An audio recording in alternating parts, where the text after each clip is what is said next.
¿Están viendo ahí los power? Sí, sí, Sí, se ve. sí Bueno, se ve. Sí, se ve bien.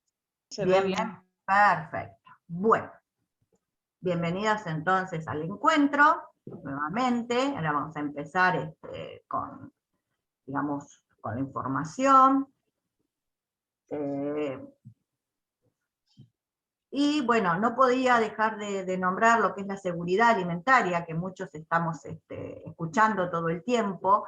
Y bueno, ¿qué es la seguridad alimentaria? Es, digamos, el acceso físico, social y económico a los alimentos suficientes, inocuos y nutritivos que satisfacen nuestras necesidades energéticas diarias, ¿no? Ese es, digamos, el concepto de lo que tiene que ver con la seguridad alimentaria, que es lo que vamos a intentar aportar nosotros también hoy. A ver, es parte de la seguridad alimentaria, es parte de nuestros derechos, saber cómo nos tenemos que alimentar. Así que bueno. Vamos a empezar a ver lo que son las enfermedades producidas por los alimentos, que es, o sea, comúnmente llamadas ETAs. Ustedes a veces, ¿por qué traigo esta forma de cómo se comunica? Porque a veces quizás ustedes vean un artículo periodístico donde encuentren estas, digamos, las ETAs, y ustedes digan, ay, ¿qué es esto? Bueno, son enfermedades transmitidas por los alimentos, Estas son, es la abreviatura, ¿no?, de las enfermedades producidas por los alimentos. Los síntomas son dolor de cabeza, náuseas, dolor abdominal, vómitos, diarrea. Esto sucede muchas veces en varios grados. A veces no es que, digamos, nos van a llevar a un hospital, pero sí, digamos, degradan nuestra calidad de vida, porque si nosotros estamos con estos dolores, aunque no sean tan intensos que nos lleven a un hospital, nos quitan calidad de vida, porque en ese momento uno no se siente bien, no está bien, no puede disfrutar, digamos, del momento que está pasando en la vida. Ahora, ¿por qué? ¿Cómo llegan estas setas? Bueno, por contaminación, o sea, por los alimentos contaminados. Hay tres tipos de contaminación.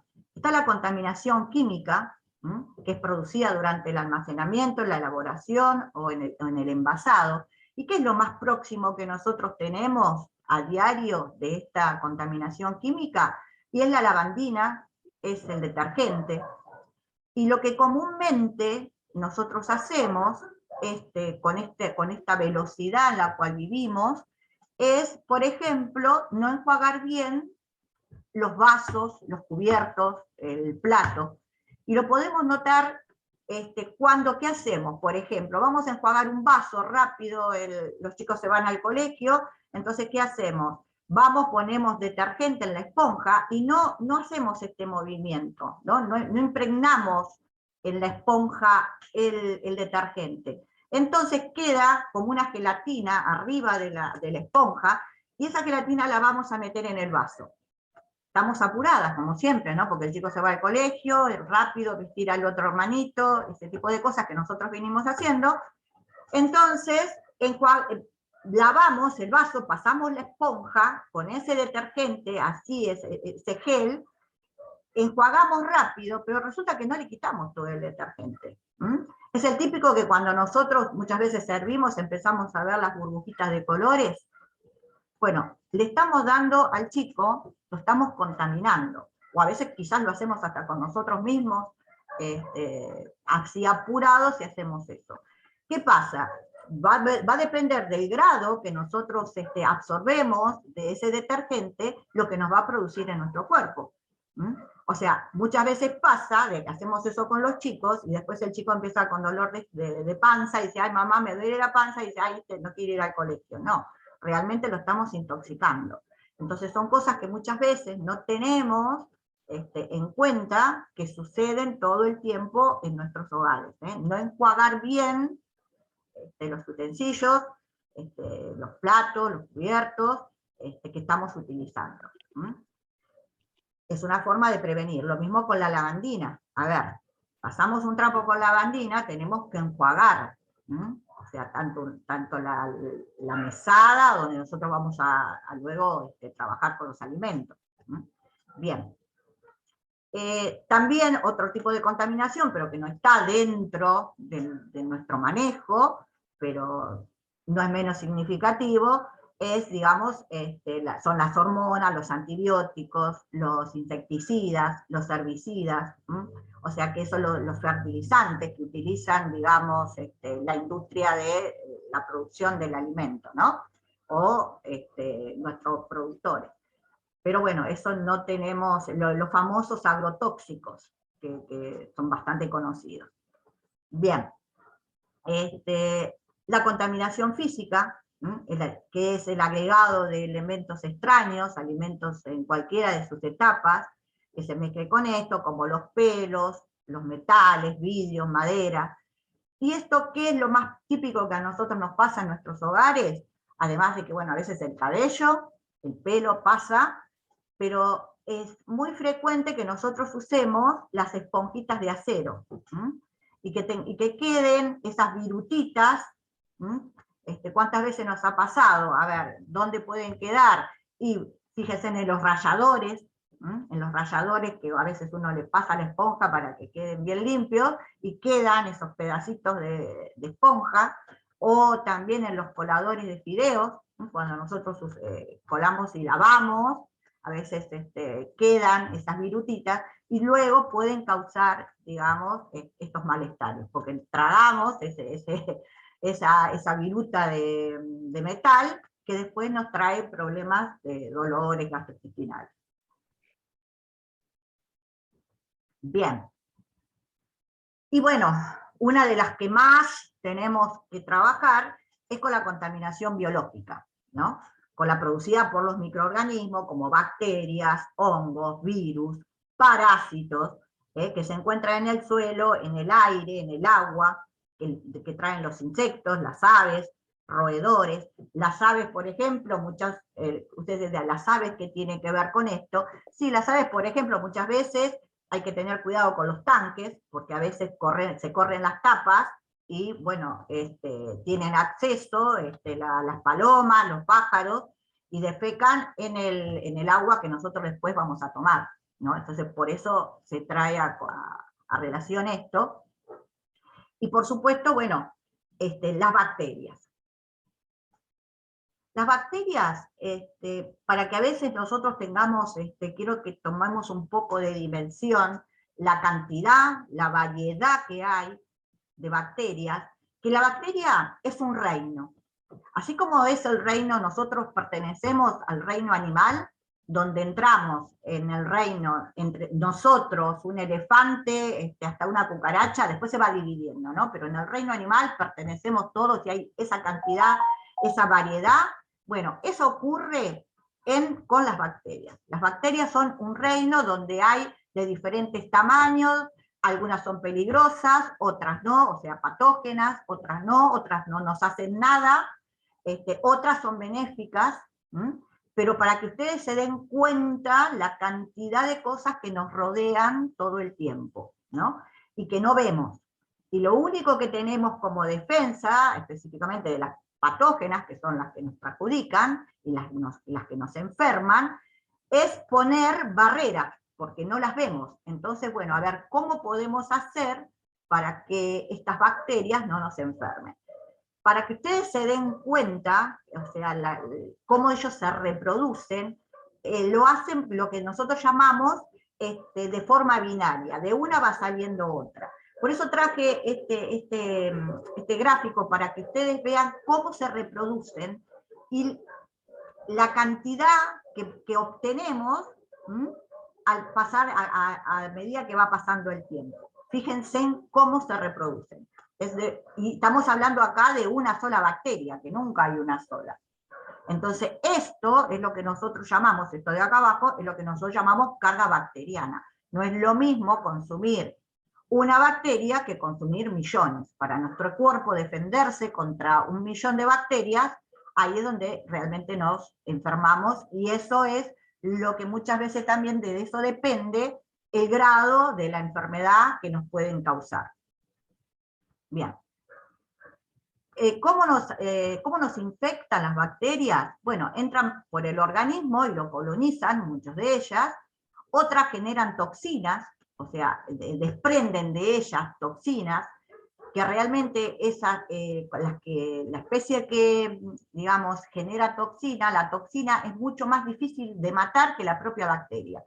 La bacteria, llegando, la mayoría de ellas, llegando a 70 grados, digamos, las eliminamos con la cocción. Pero las toxinas no. Por eso tenemos que evitar que se reproduzcan. Porque cuando ellas se reproducen, por eso es la carga bacteriana, cuando más se reproducen, más toxinas generan. Y cuando llega un momento que no tienen, digamos, más espacio para poder reproducirse, y no tienen alimento, lo que hace es se transforman en esporas. Muchas de ellas se transforman como si fueran una semilla para poder perdurar en el tiempo. Entonces, lo que hacen, se transforman en semillas y esperan que nosotros, digamos, las comamos, y cuando las ingerimos, donde tienen digamos, un ambiente propicio, se despiertan, y ahí es donde empezamos nosotros a tener ese problema. Por eso es tan importante no dejar que se reproduzcan. Bien. No todas, por supuesto, las bacterias, como les decía, son patógenas. Hay muchas que viven en los cuerpos de las personas, de los animales. Nosotros tenemos en la piel, en el sistema digestivo, reproductivo, urinario, y no causan ningún daño, ¿no? Y también tenemos las bacterias que son benéficas, como hablábamos anteriormente, que vamos a ver en el próximo encuentro, que son las bacterias, que son los probióticos, ¿no?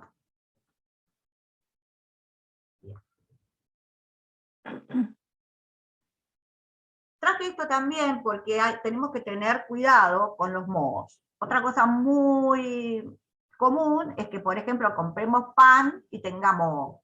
Entonces muchas veces, ¿nosotros qué hacemos? Le sacamos el pedacito y ya está.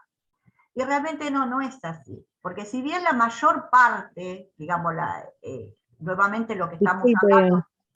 Disculpe, profesora. Sí, ¿Me decime. escucha? Sí, se escucha. No sé si es mi internet o su internet no funciona bien porque se entrecorta. Ay, no sé, ¿a todos les pasa? Sí, a mí también, profesora. Se me corta de rato. Ujú. Y no la puedo ver bien. Yo la escucho perfecto. Yo también escucho bien, ¿eh? Yo la escucho. No se cortó nunca. Ah, bueno, entonces no soy yo. Perfecto. Entonces es mi internet. Yo también escucho joya. Sí, yo también. Ay, bueno, Sí, esas sí, son, escucho bien también. esas son las dificultades que a veces tenemos de forma virtual, pero bueno, igualmente va a quedar grabada, la están grabando a la clase, así que van a poder después quizás verla tranquilos. Ah, bueno, listo. Muchas gracias. No, por Buenísimo. favor, así que bueno, fíjense después de poder mirar la parte que no... Cualquier cosa me preguntan, porque en realidad, me interrumpan, son 32 personas que están conectadas, así que cuando mucho paramos la clase me preguntan, a ver qué es lo que, si tienen alguna duda. Bueno, esto del modo del pan, o sea, ¿qué pasa? Ellos observan, porque esto que les estoy diciendo, por supuesto, está todo visto bajo microscopio. Entonces, como les decía, hay mucha variedad. El moho es un hongo, ¿no? Que es otro reino. Estamos hablando del reino de las bacterias, y el reino de los hongos es otro, porque ¿por qué lo comparo con el reino animal? Para que ustedes tengan un poco de dimensión de la cantidad, variedad que hay. Es enorme.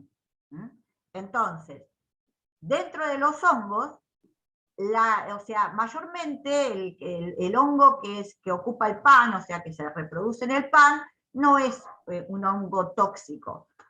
Pero no nos podemos fiar de eso, porque así como puede tener un hongo que no es tóxico, nos puede tocar uno que sí lo es. Por eso la Organización Mundial de la Salud dice de que algunas especies generan toxinas naturales, las micotoxinas, que tal como señala la Organización Mundial de la Salud, tienen efectos negativos en la salud, o sea, nos pueden intoxicar.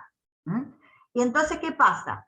El hongo tiene esporas, como cositas que vuelan. ¿Vieron cuando se nos pone fea una naranja que vuela, esas esporas? Bueno, y pasa eso adentro del pan. Entonces, ¿qué va a pasar? Nosotros lo que vemos, lo que podemos observar es un pedacito nada más del hongo. Pero ese hongo tiene esporas y está desparramado en todo el pan. O sea, que no es que nosotros podemos sacarle el pedacito y comer el resto. Quizás, bueno, tengamos la suerte de que ese moho que nosotros estamos ingiriendo no nos hace nada, pero también puede ser que sea tóxico y nos lleve a un hospital. Entonces, a veces tenemos que poner en valor eso. A ver, ¿nos conviene consumir este alimento que no está en condiciones con el perjuicio que nos puede traer? Entonces, a ver, compramos un pan que no está en condiciones, bueno, vamos y lo devolvemos, que no lo cambien, porque no lo consumamos, por las dudas. ¿Alguna pregunta?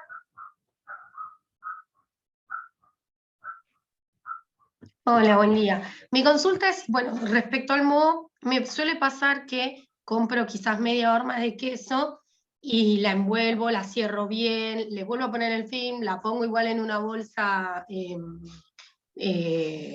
para cerrarla, Sí. y capaz que agarro y tiene un poco de moho. Lo que obviamente suelo hacer es cortar el pedacito, ¿no? Sin saber esto, y seguir utilizando, porque quizás algunas cosas se pueden tirar, pero media horma de queso no la voy a tirar. Entonces, ¿cómo Bien. se puede preservar bien eso para que no suceda? Mirá, lo que yo hago con el queso fresco, porque a mí me pasa lo mismo, porque exactamente vos viste que no es lo mismo comprar 1 kilo que comprar una horma, porque te sale muchísimo más económico.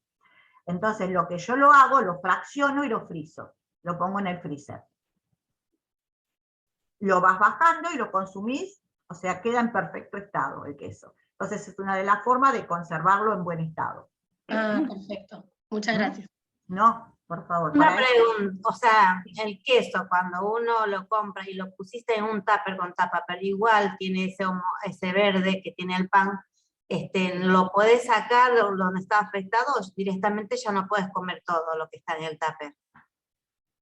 Yo por eso te vuelvo a repetir y por eso puse esto. El problema es de que no sabemos qué tipo de hongo es. Porque si es un moho, en este caso es el moho que crece. Puede ser totalmente inofensivo, como puede ser que sea tóxico. Entonces, por eso les digo de que es conveniente meterlo en el freezer al queso. O sea, compramos y vamos cortando, digamos, lo que vamos a ir utilizando, y lo que no, lo fraccionamos y lo ponemos en el freezer. Entonces así nos aseguramos de siempre tener un alimento en condiciones. Porque por estas cosas que nosotros estamos hablando, es por lo que la gente llega a los hospitales, porque es la cosa de todos los días. Entonces nosotras, quizás, como la mayoría lo hemos hecho, porque esto, a ver, no se trata de acá y yo no lo hice, no. A ver, por eso muchas cosas yo traigo digamos, a compartirlo con ustedes, porque como ama de casa, me ha pasado. Y cuando yo fui a la facultad o a la universidad y vi, digamos, todos los perjuicios que podía traer el consumo de esos alimentos, dije, wow, yo lo hago todos los días. Y por eso es que como les digo, que el 80% de las enfermedades gastrointestinales que llegan a los hospitales son por causa de los alimentos en mal estado. O sea, no es algo que ocurre de vez en cuando, es algo muy habitual. Por eso no es común, por eso es que yo les traje el pan, porque es lo que más común ocurre, pero el queso también es otra de las cosas. Por eso digo, consumamos los alimentos en buen estado. ¿Lo tenemos que tirar? No, lo que no tenemos que hacer es permitir que el alimento se nos descomponga. ¿Entienden? Entonces, ¿qué estrategia tomamos? Bueno, fraccionamos y lo metemos en el freezer. A medida que vamos necesitando, lo vamos bajando. ¿Bien? ¿Alguna otra pregunta? ¿Se originan bacterias al entrar en el cuerpo? Se originan toxinas, Toxinas. no bacterias, toxinas. O sea, una cosa es la bacteria, por eso lo puse en el video anterior, en el Power anterior, que acá, Sí. ¿ves? que unas entran al organismo y colonizan. Colonizan, sí. Esas son las bacterias, pero Ajá. también generan toxinas, como si fueran desechos, ¿m? Y lo que nos enferma no es la bacteria en sí, sino la toxina que genera. Ok. ¿M? Bien, Buenos días. Le hago una consulta. sí. Usted mencionó esto de fraccionar, por ejemplo, algunos productos y conservarlos en freezer. Ujú. Ahora bien, ¿existe algún riesgo en caso de que, por ejemplo, uno calcule mal a la hora de fraccionarlo y decida sacarlo, descongelar una gran cantidad del alimento y volver a congelarlo y de vuelta a sacarlo? No. Y ese No. movimiento, Eso no se puede hacer. ¿Por qué no se puede hacer? Porque vos cada vez que sacás, o sea, las bacterias no mueren por el frío. ¿De acuerdo? O sea, nosotros podemos eliminar bacterias si ponemos, digamos, con el fuego, con el calor, no con el frío. O sea, en un freezer hay un frío de menos 18 grados. Con eso no matamos la bacteria. Lo que hacemos es congelamos su reproducción, no se reproducen. ¿Entienden? Y hasta eso tiene un límite, por eso ustedes vieron de que, por ejemplo, la carne dura tanto, no es que nosotros podemos tener la carne, o sea, el pollo, o sea, la carne en general, verduras, vieron que, o sea, en la puerta del freezer ustedes tienen un tiempo en el cual pueden frizar. Bueno, es por eso, porque podemos detener su reproducción, pero no por mucho tiempo, no eterno, por más que la tengamos en frío. Entonces, nosotros, cuando congelamos el alimento, cuando frizamos el alimento, tiene una carga bacteriana. Cuando nosotros los descongelamos, esas bacterias se reproducen automáticamente, como vimos en la parte anterior, que se duplican, en 20 minutos se duplican. Entonces, si nosotros descongelamos, esas bacterias se reprodujeron un montón. Entonces volvemos a guardar y ya guardamos digamos, un alimento súper contaminado. ¿Entienden? Por eso es importante la buena práctica de que cada vez que nosotros vamos a frizar, no frizemos una parte entera. Por ejemplo, compramos 1 kilo de paleta, por ejemplo, de res. Bueno, no congelemos, no fricemos el kilo. Cortémoslos en pedazos más pequeños. Si necesitamos, bueno, sacamos todo. Pero si no, no nos pasa eso que vos acabas de decir, de que sacamos todo, resulta que después no lo vamos a usar y lo volvemos a frizar. No. Lo que sí podemos hacer es cocinamos todo el alimento y lo frizamos cocinado. Cocido. ¿Entienden? Perfecto. O sea, cambiamos de estado el alimento, de crudo a cocido. Cocido. Y ahí sí lo volvemos a frizar. Ujú. ¿Bien? Sí, sí. Perfecto.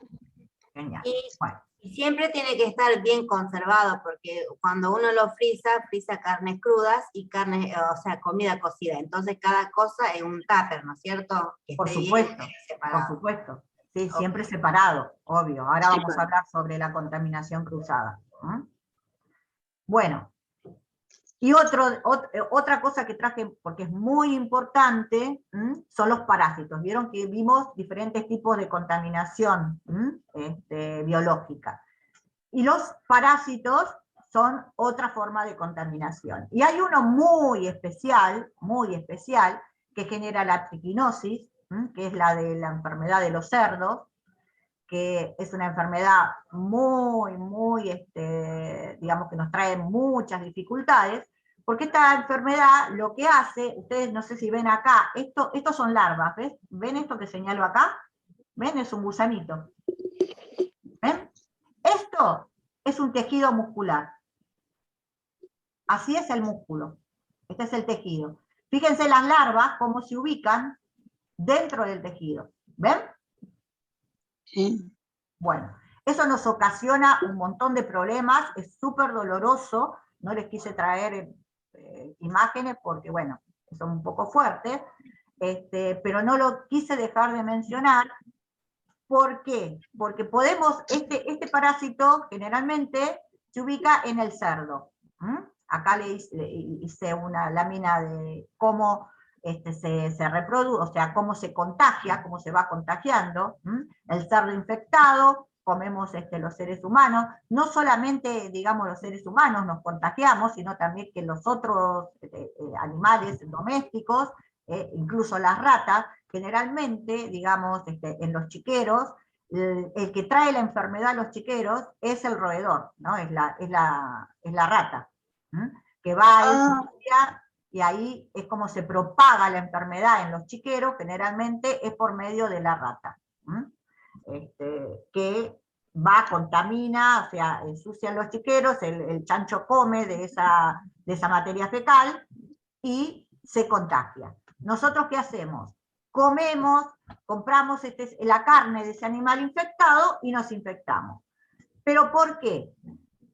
Traje esto bien, ¿cuál es la precaución que nosotros podemos tomar? Es esta. Fíjense, es la cocción. Si el alimento, el parásito, cuando la carne está bien cocida, muere muy fácilmente. Si la carne de cerdo está bien cocida, el típico chanchito de 24 que nosotros sacamos el huesito, ¿vieron? Que cuando uno lo va a trozar, está tan cocido que se saca el huesito que queda limpito. Bueno, ese es el punto exacto. Ahí no vamos a tener duda de que si el animal, entre comillas, pudo estar enfermo, bueno, igual nosotros matamos las larvas, o sea, matamos el parásito. Por eso les traje acá esta foto para que ustedes vean. ¿Por qué es importante? Porque hay mucha gente que le gusta la carne jugosa.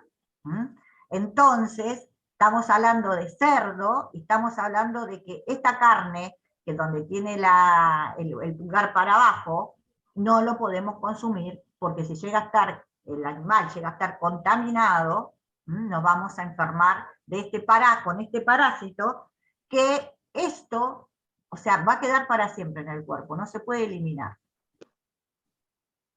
Por eso Hola. Una pregunta, ¿es solo en el cerdo o en la carne de vacuna también? No, es solo en el cerdo. El cerdo es el que, digamos, propaga esta enfermedad. Por la triquinosis. La enfermedad se llama triquinosis. El parásito tiene otro nombre científico que no me interesa que ustedes, a mí al menos búsquenlo, googleenlo, si les interesa. O sea, hay un montón de información y van a ver las consecuencias que trae en el organismo este parásito, que después no se puede sacar más, queda para siempre. ¿Y cómo lo evitamos? Simplemente cocinando la carne, cocinándola bien. Por eso, nunca comer un cerdo que no está bien cocido. O sea, el típico, como les digo, huesito limpio, qué bien que está bueno para todo, no solamente por el sabor, sino también porque nos va a prevenir enfermedades. Bien. ¿Cómo podemos prevenir todo esto? ¿Cuáles son las barreras? ¿Cuáles son las herramientas que nosotros podemos tener para defendernos de todas estas cosas que nos rodean todo el tiempo, ¿no? Bueno, tenemos lo que, digamos, se llama comúnmente, en los cuidados bromatológicos, las 5 claves de la inocuidad. Inocuidad es, lo puse ahí entre paréntesis, incapacidad para hacer daño, ¿no? De los alimentos. No. Tenemos, ¿alguna pregunta? Pensé que estaban preguntando. Bien, ¿qué es lo que vamos a utilizar para poder prevenir esto de lo cual estuvimos hablando? Es, bueno, mantener la limpieza, separar alimentos crudos y cocidos, lo que estábamos hablando de los tuppers, ubicar en diferentes lugares. Vamos a ver cómo se ubican los alimentos en la heladera, ahora lo vamos a ver más adelante. Cocinar completamente los alimentos, lo que veíamos recién, cómo podemos matar el parásito si está contaminado el animal, si está enfermo, no, esa es la precaución. Este es otro tema muy importante, mantener las temperaturas seguras, y usar agua y materias primas seguras. Bien. El lavado de manos, esto creo que es algo, una de las pocas cosas positivas que nos trajo la pandemia, el lavado de manos, ¿no? O sea, siempre hay que buscarle, mirar un poquito, no sé cómo, pero bueno, mirar un poquito el vaso lleno, ¿no? ¿Qué nos dejó esta pandemia, además de todas las consecuencias y dolor que nos trajo? Bueno, es que aprendimos a lavarnos las manos. La mayoría lo hemos aprendido. Que no es el enjuagarse así nomás, sino que es lavarse bien, remangarse, lavarse bien las muñecas, entre los dedos, que eso no lo hacíamos, era nada más un paguecito así de calentamiento de manos, hacíamos bajo de la canilla, no nos lavábamos dentro de los dedos. Eso es algo que sí aprendimos y que, digamos, hay que insistir para no perder la costumbre. Bien.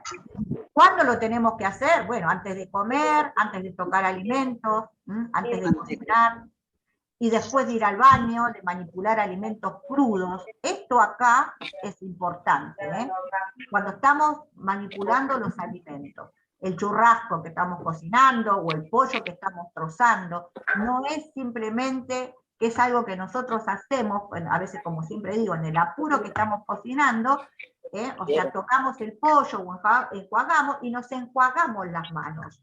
No nos lavamos, ¿y qué hacemos? Vamos al repasador. Y ahí llevamos todo al repasador, porque es algo que nosotros lo hacemos porque, claro, porque nos molesta, nos sentimos grasosos y vamos al repasador. Y ahí infectamos todo de bacterias ese repasador. Entonces, ya más o menos todos sabemos utilizar el jabón. ¿Cuánto tiempo?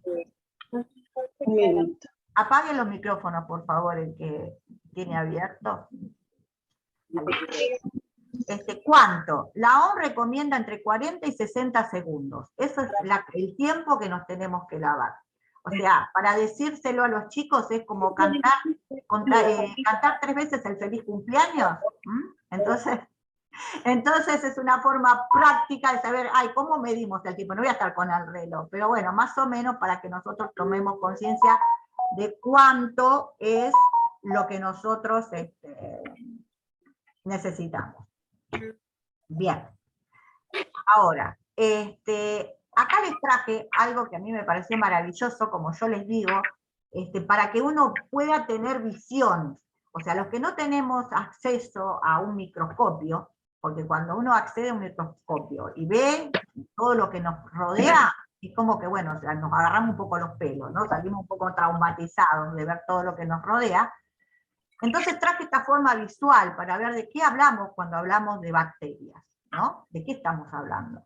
Entonces, fíjense, esto redondito, esto es se llama placa de Petri, ¿no? Es una placa, es digamos, un contenedor donde se le pone sustancias que son, digamos, apetitosas para la reproducción de las bacterias. Se hace a propósito porque le dan un ámbito a la bacteria para que se pueda reproducir. Entonces ahí poder ver, en este caso, ustedes fíjense en acá, o sea, estos son los dedos.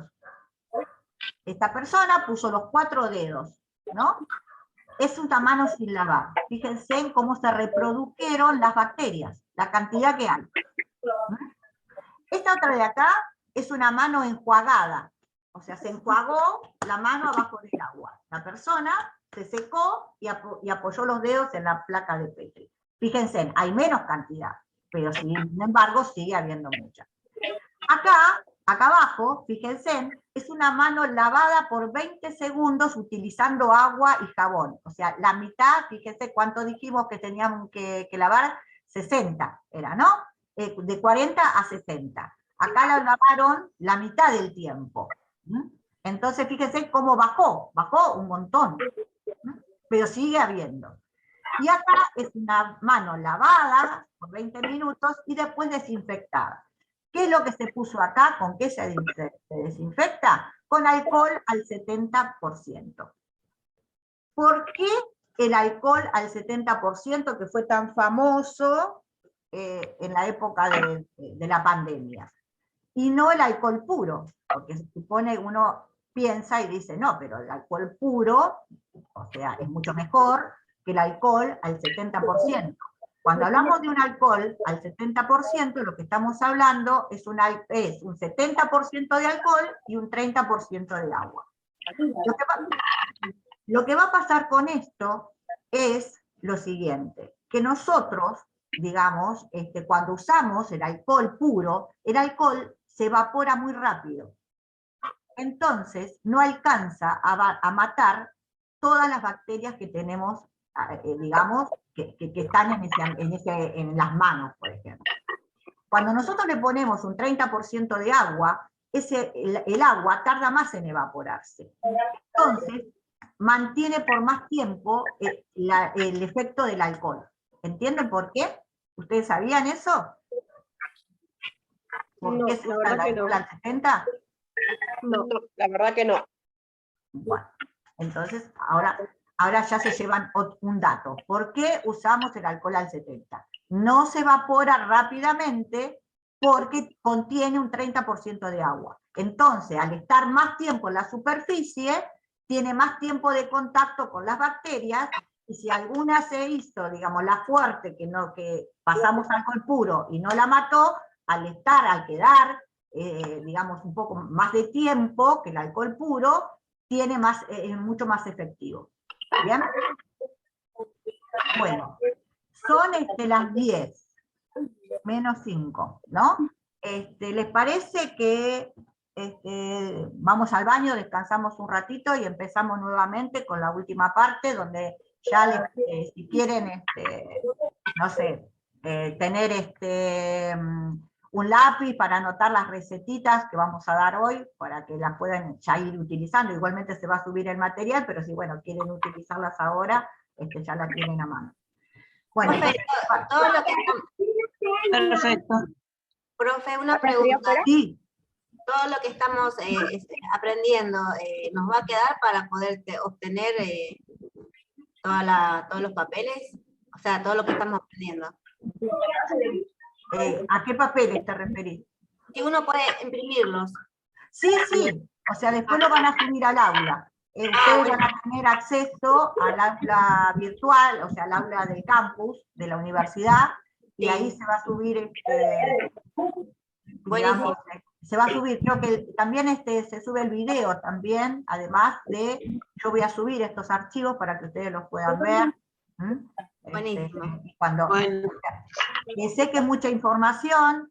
Igualmente yo después les voy a subir, digamos, son 3 preguntas, porque vieron que, bueno, después vamos a planificar una reunión donde se les va a entregar a ustedes el certificado, el que lo necesita, que quiera ir.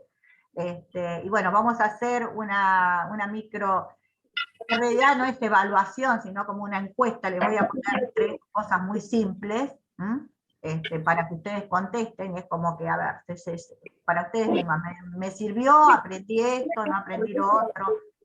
Es algo súper básico de lo que estuvimos hablando, y aparte a mí me sirve para ver qué es lo que a ustedes más les impactó, qué es lo que más, qué es lo que no sabían, y, digamos, aprendieron en este encuentro. Bien, entonces, nos vemos, nos conectamos nuevamente. Un pedido, por favor, un pedido. Creo que usted puede cerrar el audio. No está abierto. El audio que está abierto del señor Claudia, no sé quién es. Ahí está. Clau, que cierre, por favor, el micrófono. Ya está, la silencié yo. Bien, bueno, bien, entonces, 10 y 10, ¿les parece que les parece de que nos encontremos? Sí, perfecto. Perfecto, bueno. Perfecto, sí. Y 10 nos conectamos nuevamente. Sí.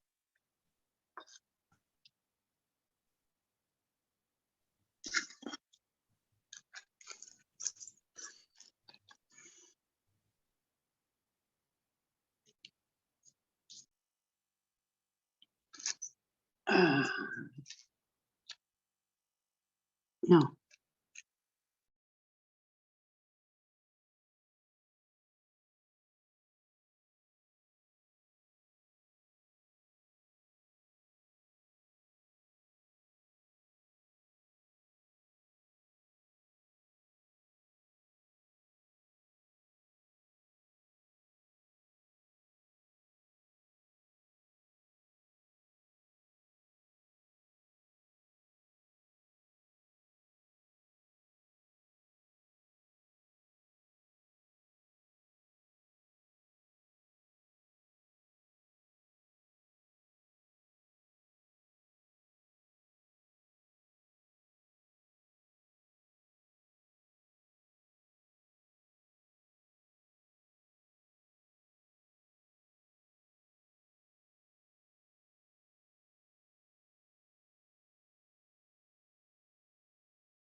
Bien.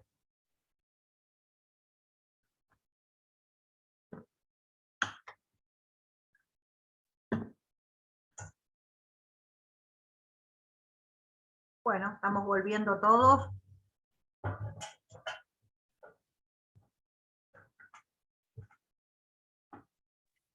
Sí, sí. Genial. La mayoría ya está conectado. Bueno. Vamos a seguir entonces. Todo el tiempo, cada vez que nosotros vamos a cocinar, lo que vamos a tener que tener cuidado es con lo que nosotros llamamos la contaminación cruzada. ¿Qué es esto? Es cuando llevamos, o sea, tocamos un alimento y llevamos la contaminación a otro alimento, ¿no? Es muy común esto, totalmente común. Ahora vamos a ver cuáles son las formas, ¿no? Bien. La contaminación cruzada está, la contaminación cruzada directa, que mucho se produce de alimento a alimento, cuando ocurre esto, ¿no? Por ejemplo, nosotros ¿qué hacemos?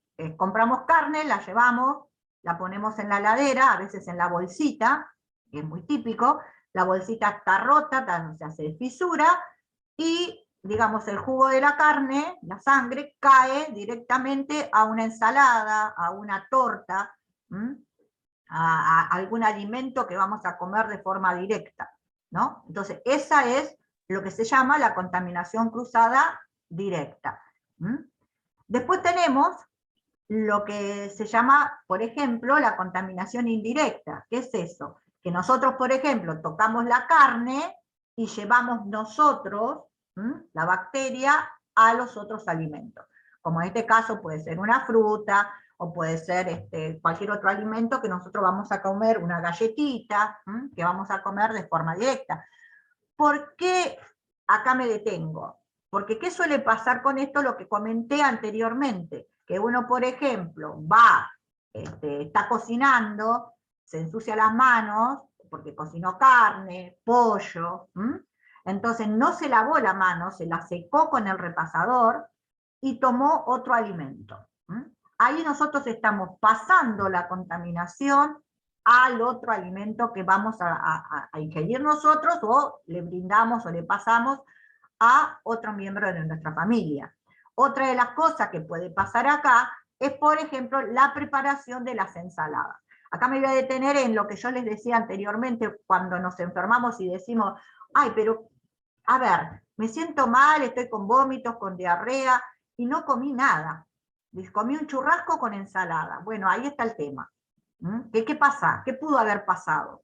O no lavamos bien la ensalada, que ahora después vamos a ver cómo se lava y cómo se condimenta la ensalada, pero por ejemplo, no lavamos bien la ensalada, o la lavamos bien, pero ¿qué pasó? Nosotros fuimos, tocamos el churrasco, pusimos el churrasco en la plancha, y sin darnos cuenta no nos lavamos las manos. ¿Qué hicimos? Agarramos la lechuga, el tomate, y lo cortamos con la misma mano, y ahí le estamos pasando todas las bacterias. Y ahí está, ¿por qué después tenemos esos dolores de cabeza, dolores de estómago o diarrea? Porque contaminamos, hicimos lo que acá se dice, lo que está acá en la figura, la contaminación cruzada indirecta. Otra de las cosas que suele suceder son con las tablas. O sea, con la misma tabla que nosotros, a ver, cortamos la carne, listo, pusimos la carne, ¿y qué hicimos? En vez de agarrar esa tabla y lavarla bien, muchas veces lo que hacemos es la enjuagamos y le pasamos el repasador. Y no la lavamos bien. Y ahí mismo, en esa tabla, por ejemplo, cortamos la lechuga y el tomate. Eso es muy común. Y después tenemos todos estos problemas. Entonces, ¿qué podemos hacer para evitar esto? A ver, como primera medida estaría genial tener tablas diferentes, una para la carne y otra para las verduras. Eso sería genial. Y mucho más si uno, por ejemplo, tiene la forma de identificarlo por los colores. Entonces está bueno de que uno, por ejemplo, tenga una tabla roja para la carne y una tabla verde para las verduras. Entonces así es como que es medio raro que uno se confunda en qué tabla puede cortar. Entonces eso está bueno. O sea, siempre hablando de lo práctico. A ver, nos pasa que no tenemos dos tablas, tenemos una tabla sola. Bueno, al menos hagamos una cosa, lavémosla y hay que dar la vuelta al menos. No trabajemos con la misma tabla donde nosotros cortamos la carne. ¿Entienden? Es como para tomar precauciones para que no nos ocurra esto de una forma práctica, porque estamos hablando, o sea, cuando nosotros hablamos de toda esta manipulación, son cosas que hacemos todo el tiempo, y hay veces es que no, digamos, exactamente no tenemos el tiempo, digamos, para tomar todas las precauciones. Entonces, tenemos que acelerar un poco estos procesos, y bueno, poner esas barreras a estas bacterias lo más prácticas posible. Entonces, una es teniendo para cada alimento en una tabla de diferente color, o si no al menos se lava y demos la vuelta a la tabla para usarla del otro lado y que no tengamos la posibilidad de que, por ejemplo, a veces que las tablas están rayadas, y ahí se meten un montón de bacterias y nosotros llevamos y contaminamos y ponemos en el mismo lugar, digamos, lo que son las verduras que vamos a comer crudas, como la lechuga, el tomate, o lo que vayamos a comer crudo. Bien, ¿alguna pregunta hasta acá? Bueno. Otra de las llaves de la inocuidad era agua y materia prima segura. O sea, aquellas personas que, por ejemplo, no tengan agua corriente, que se supone de que está controlada, la podemos servir por 5 minutos, o sea, rompe el hervor, 5 minutos, y la apagamos. No más de 5 minutos. ¿Por qué? Porque el agua tiene minerales y se concentran demasiado. Entonces la Organización Mundial de la Salud recomienda 5 minutos. O añadir 3 gotas de cloro por cada litro. O sea, esto también, lo que tenemos que ver es va a depender de la lavandina que nosotros vayamos a comprar. Porque ustedes, cuando vez que vayan a comprar lavandina, fíjense, porque digamos en el envase de la lavandina dice las recomendaciones, porque no todas las marcas tienen la misma recomendación. Entonces les va a decir ahí cuánto tienen que aplicar para poder, o sea, les dicen el agua para desinfectar, tienen varias explicaciones de cómo utilizarla. Bien. Y bueno, lo que tiene que ver con la materia prima es controlar los alimentos en su apariencia, olor, color, condiciones higiénicas. Observe la existencia de materiales extraños, productos dañados, envases rotos u olores. Si ustedes ven que el alimento tiene un olor feo, no lo consuman. No lo consuman, porque eso le está diciendo de que ahí está pasando algo raro. No sé qué. No sé qué microorganismo hay, pero algo hay que está largando un olor feo. Yo no puedo consumir eso. O prueban algo y tiene un gusto feo. Descártenlo. Ustedes piensen las consecuencias que puede traer ese alimento. Entonces, algo pasó en la cadena hasta que llegó ese alimento a sus manos de que no está en condiciones de ser consumido. Entonces, ojo con las latas hinchadas, las latas golpeadas. Tienen una bacteria, generalmente que se llama botulismo, que también es una enfermedad que ataca el sistema nervioso central y trae muchísimas complicaciones. Entonces, una lata que está hinchada o que está golpeada no se puede consumir. Esto hay que tener mucha precaución cuando vamos a los supermercados y están en oferta. Porque me ha pasado ir a ver que están en oferta súper barata, y cuando me acerco están todas golpeadas las latas. No hay latas para consumir. No se puede consumir esa lata porque está golpeada y se desprende un esmalte que tiene la lata. ¿Vieron que ese esmalte que cuando uno saca la lata que queda limpita? Bueno, eso es un esmalte que protege el alimento para que no se contamine. Específicamente de esta bacteria que le digo, del botulismo, que es una bacteria que se desarrolla sin oxígeno. No importa que en la lata no haya oxígeno. Esta bacteria se desarrolla en un lugar, son anaeróbicas, se les dice, en esta cantidad de variedad y de especies que tenemos de bacterias, hay algunas que viven con oxígeno y otras sin oxígeno. Y otras sin oxígeno y con oxígeno. O sea, de todo tipo tenemos. Así como nosotros tenemos peces que viven en el agua, que no necesitan oxígeno, bueno, estas bacterias también hay de diferente forma de vida, tienen diferentes formas de vida. Entonces, las latas golpeadas pueden tener esta bacteria hinchada del botulismo. Entonces, eso no consumir. ¿Bien? Una consulta. Sí.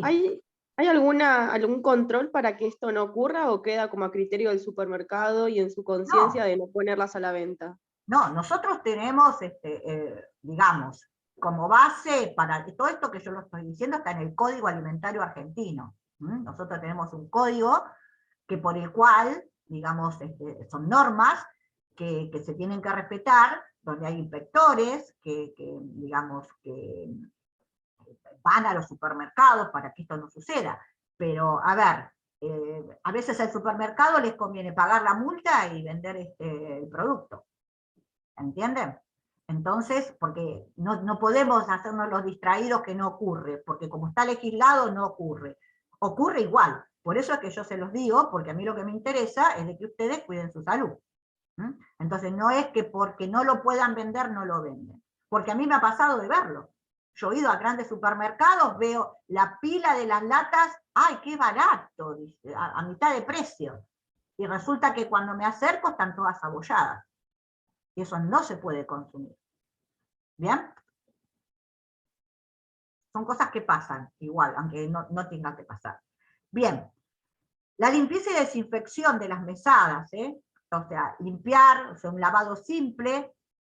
Cuando uno habla de limpieza, habla de un lavado simple, donde se eliminan los residuos, las partículas microscópicas, sacar la suciedad visible, pero no elimina las bacterias. ¿No? Cuando uno le pasa un trapo, que saca las migas, lo que hay ahí en la mesada para uno empezar a cocinar.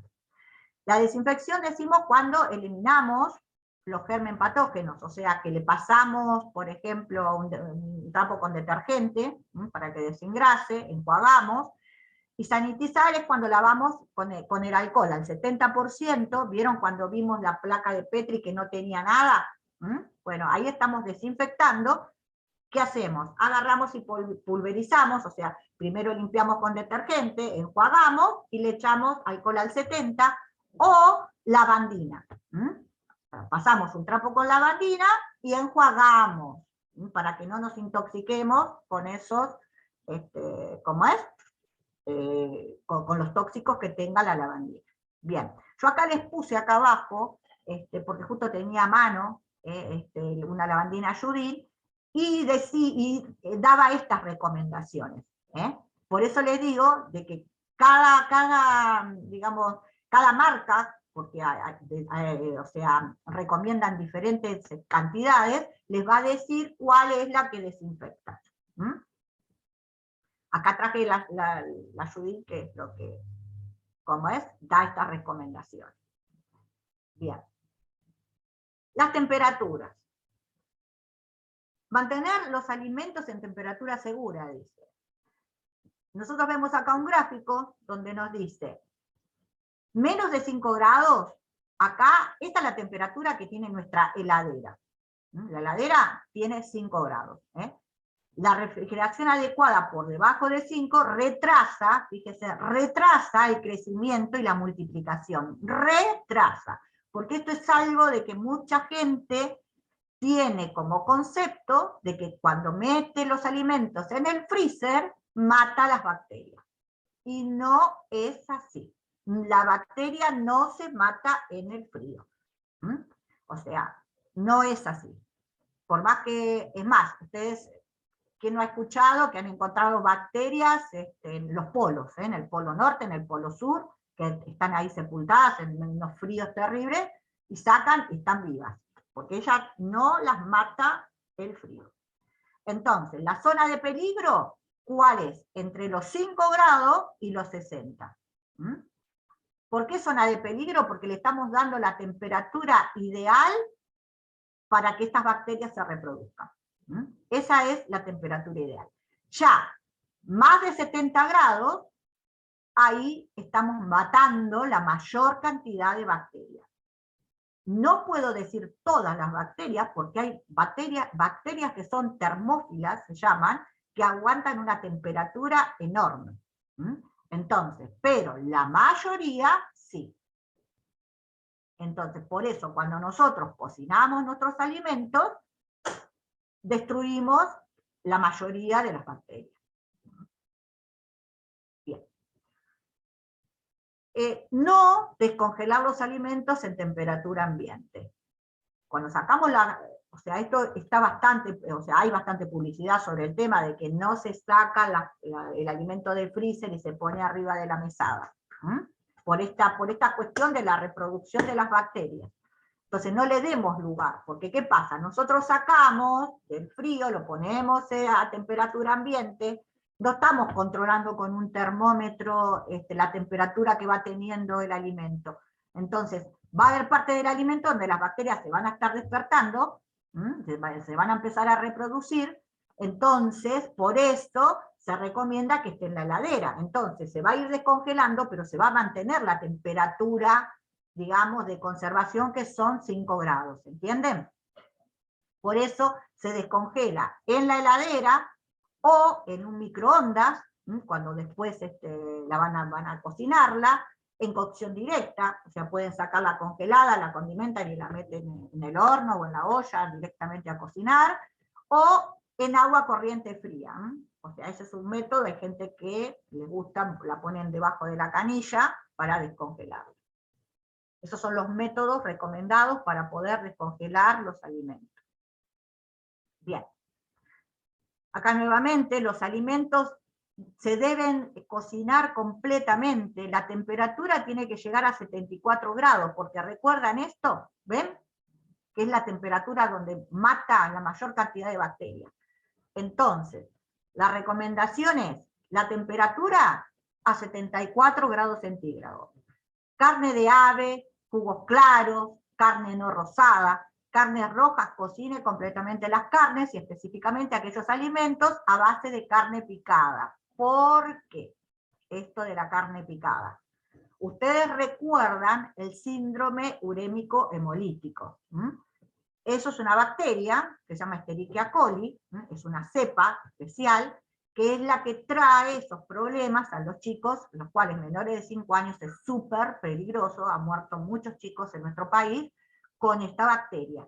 ¿Por qué? Porque la carne picada, al estar cortada en trozos muy pequeños, tiene mucha superficie para adherirse las bacterias, y volvemos nuevamente a lo que tiene que ver, que tenemos que tener en cuenta, que es la carga bacteriana, la cantidad de bacterias que ingerimos.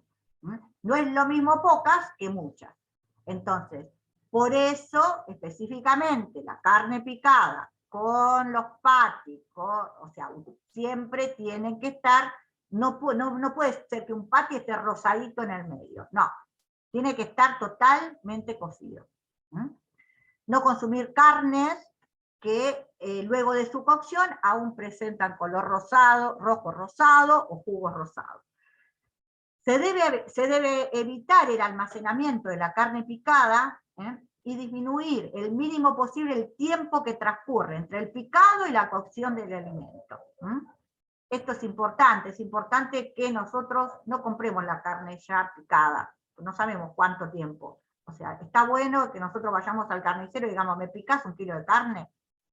Entonces, que esté ahí picada en el momento, para evitar, digamos, este tipo de contaminación. Bien, huevos y carne, por supuesto, cocidos y calientes. A ver, acá están, yo les traje más o menos para que vean lo que ellos recomiendan. Esto todo es material, por supuesto que este es un material exclusivamente de un curso de buenas prácticas de manufactura que da la Municipalidad de Almirante Brown.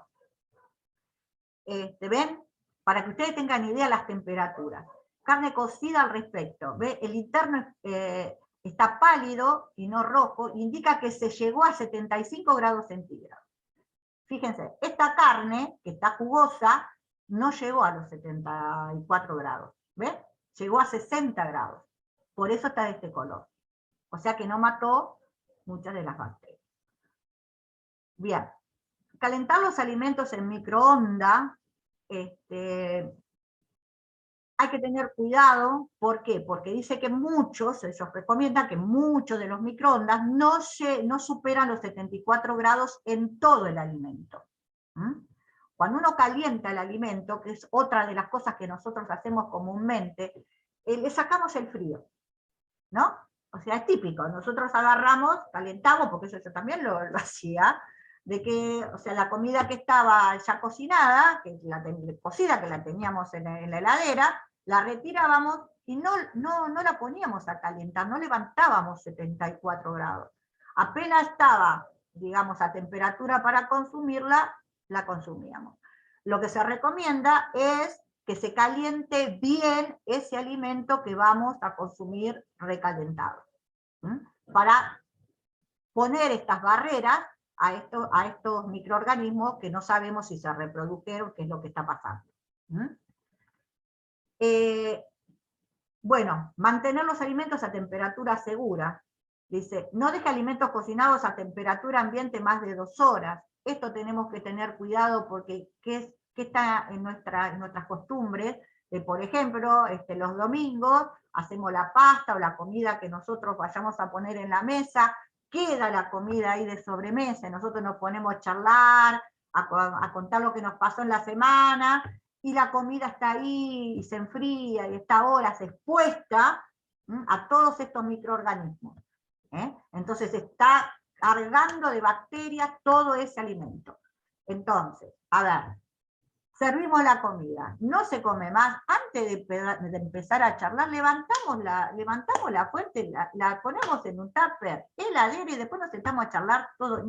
O sea, ni siquiera no lavemos los platos, pero por lo menos sí guardemos ese alimento que después lo vamos a volver a comer, que no lo vamos a descartar. Entonces tengamos esa precaución de no tener expuesto tanto tiempo el alimento al ambiente. Porque estas bacterias están dando vuelta, bacterias, hongos.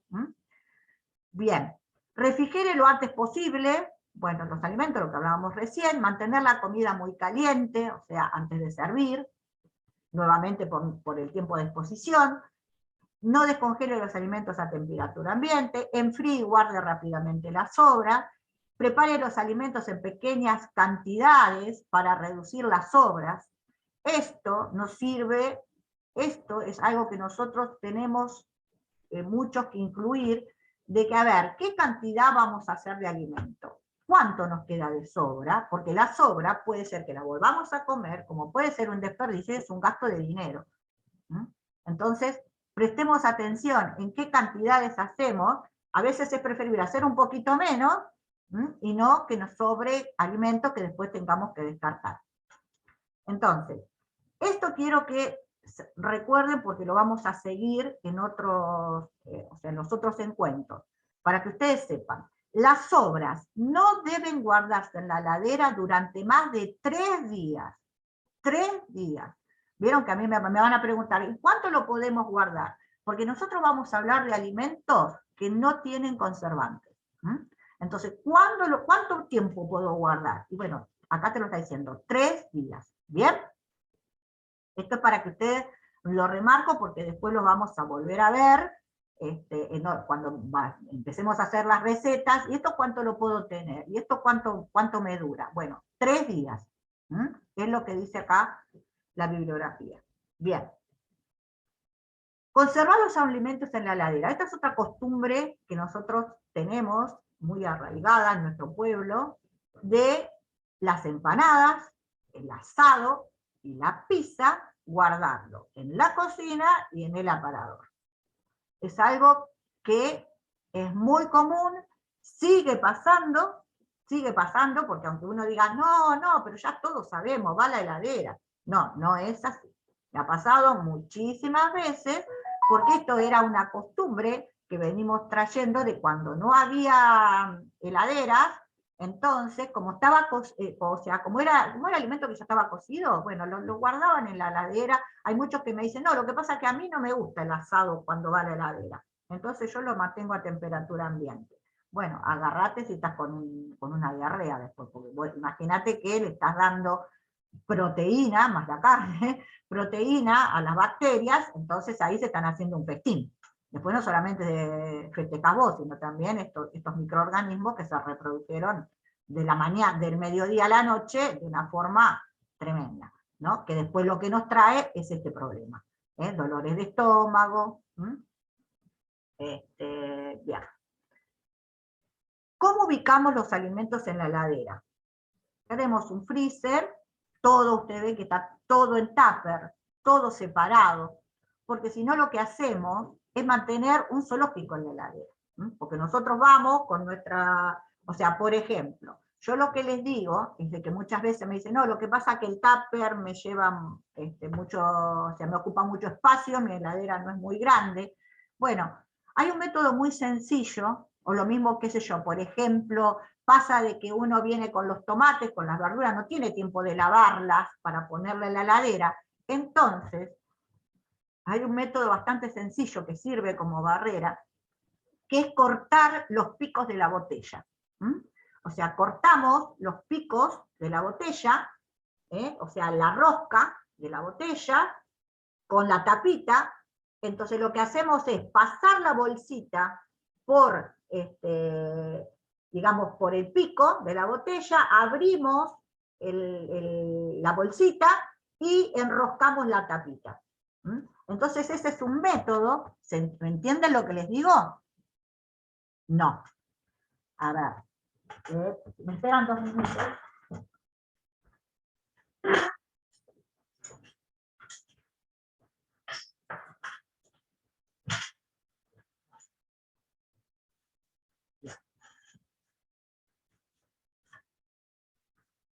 Acá está.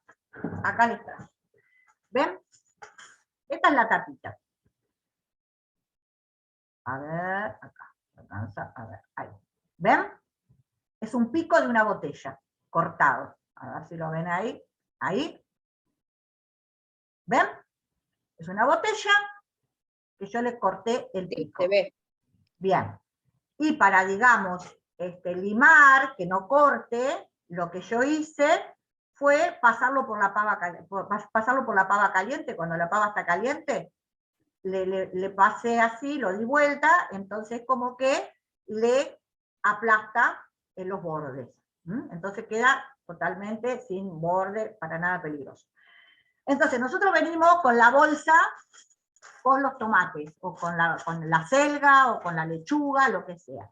Entonces agarramos la bolsa, a ver, acá está, acá. Agarramos la bolsa, la metemos por el agujerito, ahí, a ver, acá, ¿ven? Alejo, ahí, ¿ven? Por el agujerito. Sí, sí, se ve. Perfecto. Abro y pongo la tapita, a ver. Ahí, ¿ven? ¿Ven cómo quedó? Perfecto. Entonces así es una forma, fíjense, queda súper cerrada la bolsita, ¿ven? Y es una forma súper económica, porque muchas me dicen, no tengo tupper, bueno, perfecto.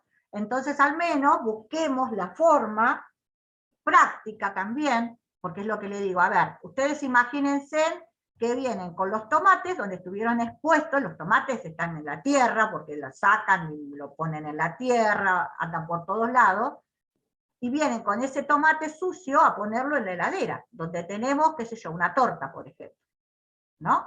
Entonces, si nosotros agarramos, porque estamos apurados y necesitamos más en el verano, que no vamos a comer un tomate caliente, vamos a querer un tomate más fresco.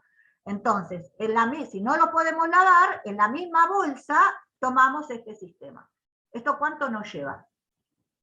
2 segundos hacer esto. Y es un método, es una barrera protectora para no desparramar todas esas bacterias. ¿Bien?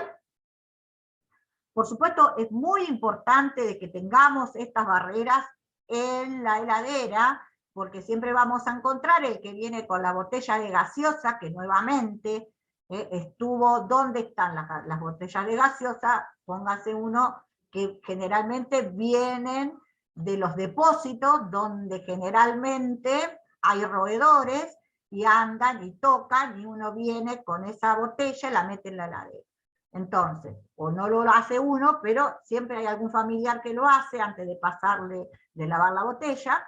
Entonces, tenemos que tener protegidos a los alimentos que vamos a consumir, específicamente aquellos los cuales no tienen, o sea, que no tienen otra cocción, que no los vamos a calentar, como una torta. Profe, una consulta. Sí. En la heladera veo huevos. Yo generalmente no pongo los huevos en la heladera porque los huevos no se pueden lavar, entonces ¿qué hago? Yo tengo en un tupper abajo en los muebles donde está la cebolla y la papa. Pero yo los huevos no los pongo en la heladera. ¿Y es necesario que estén en la heladera los huevos? No, el huevo no es necesario que se ponga en la heladera, pero cuando viene, o sea, esa temporada de mucho calor, se pudre muy rápido. Entonces sí los podés poner en la heladera, pero en ese tupper que vos estás diciendo, porque es correcto lo que decís, que no se pueden lavar los huevos. ¿Por qué no se puede lavar? Porque tiene una película protectora, una proteína protectora, que lo que está impidiendo es que la contaminación entre al huevo. Entonces, nosotros no podemos lavar, no podemos sacarle esa lámina protectora hasta que no los vamos a utilizar. Entonces, está perfecto lo que vos decís, guardo el tupper, digamos. Esto generalmente va a la heladera cuando a veces compramos muchos huevos y los vamos a tener mucho tiempo. Entonces, ¿qué hacemos? Tupper, sellamos y a la heladera. Pero siempre en un tupper. Esto fue bastante polémico porque ustedes vieron de que muchas veces está la huevera en la tapa de la heladera. Bueno, muy mal, porque nuevamente hablamos de que después las consecuencias las pagamos nosotros. Cada vez que que estamos con estos dolores o paramos en un hospital. Porque imagínense de dónde sale el huevo. Claro. A veces viene con las heces de la gallina, entonces uno no los puede lavar, entonces yo hago eso, en un tupper abajo. Perfecto. Y no en la heladera. Lo que pasa que en realidad por eso digamos, hay que decir la verdad de lo que pasa, porque realmente el Código Alimentario Argentino no permite, esos huevos que están sucios no deberían estar en el comercio, pero no es así, están. Entonces, no podemos guiarnos por lo que debería ser, sino por lo que es. Y tomar las precauciones por lo que nos pasa a la sociedad cuando nosotros vamos a comprar. Que vamos a comprar y como vos decís, vienen sucios los huevos, vienen con materia fecal. Imagínate la cantidad de bacterias que hay ahí. Entonces, esa es la precaución de los huevos. Si los vamos, o sea, si podemos, porque el clima nos ayuda, y no tenemos demasiado cantidad, no ponerlos en la heladera. Pero si, digamos, debemos ponerlo en la heladera, entonces tapados, en un tupper y aislados totalmente del otro alimento. ¿Bien? Tengo una consulta. Sí. Con respecto a esto que estamos hablando de los huevos, ¿no? Está bien, cuando uno los compra, si los quiere guardar en la heladera, los pone en un tupper. En el momento de querer hervirlos, ¿se puede lavar antes de hervir? Sí. ¿O también es erróneo eso? No. Vos una vez que los vas a usar, los tenés que lavar. Y si los podés dejar, o sea, lo indicado es que los dejes con 3 gotitas de lavandina por litro de agua, 10 minutos. Y después, por ejemplo, hervirlos. Y después lo hervís o después los usás. Porque ¿qué pasa con el huevo? Si nosotros no lo lavamos antes de usar. Porque vos decís, si total yo la cáscara la descarto, ¿para qué lo voy a lavar antes de usarlo? Porque ustedes saben de que se nos caen pedazos de cáscara. Entonces, ¿qué pasa? Claro, si yo no lavo, o sea, qué sé yo, por ejemplo, no sé, voy a hacer un batido o algo, y se nos cae. Generalmente el huevo nosotros lo utilizamos cocido, o sea, vamos a cocinar, pero por precaución se lava. Se lava generalmente antes para evitar esto de la carga bacteriana, es aconsejable. Bien. El lavado de frutas y hortalizas, específicamente si se van a comer crudas. Lavar bien, dice, de manera tal que no queden restos de tierra, de suciedad, de fruta, la manzana, pera. Preparar una solución de 3 gotas de lavandina por litro de agua y mantener las frutas y verduras en remojo 10 minutos. Escurrimos y ponemos en otro, estas son las recomendaciones bajo microscopio, como yo les digo, de que funciona. Enjuagar y sumergir en una solución de 2 gotas de vinagre por litro de agua durante otros 10 minutos. ¿Por qué es esto de la solución de vinagre? Porque va a cumplir 2 funciones. Una es, por supuesto, también bajar, o sea, matar cierta cantidad de bacterias. Y otra función que cumple el vinagre es porque en los parásitos, muchas veces, lo que hacen es como que encarnan los huevos. O sea, vos lo lavás muy bien, pero no los podés retirar, estamos hablando de cosas microscópicas, ¿no? Que nosotros no lo percibimos, no lo vemos con nuestros ojos, pero que están. Porque este parásito, digamos, metió los huevitos en el tejido de la lechuga, por ejemplo, de la hortaliza. Entonces, ¿qué es lo que hace el vinagre? El vinagre afloja, o sea, ablanda la cáscara de ese huevo que puso. ¿Vieron que ustedes si ponen el huevo de gallina vieron que muchas veces pasan los experimentos esos que si ustedes ponen el huevo de gallina en vinagre, ablanda toda la cáscara? Bueno, ese mismo efecto lo hace en el huevo de estos parásitos. Entonces, cuando nosotros los comemos, el ácido que tenemos en nuestro estómago lo tritura. O sea que cuando ya pasa a nuestro organismo, que pasa a los intestinos, está ya, digamos, el huevo está muerto.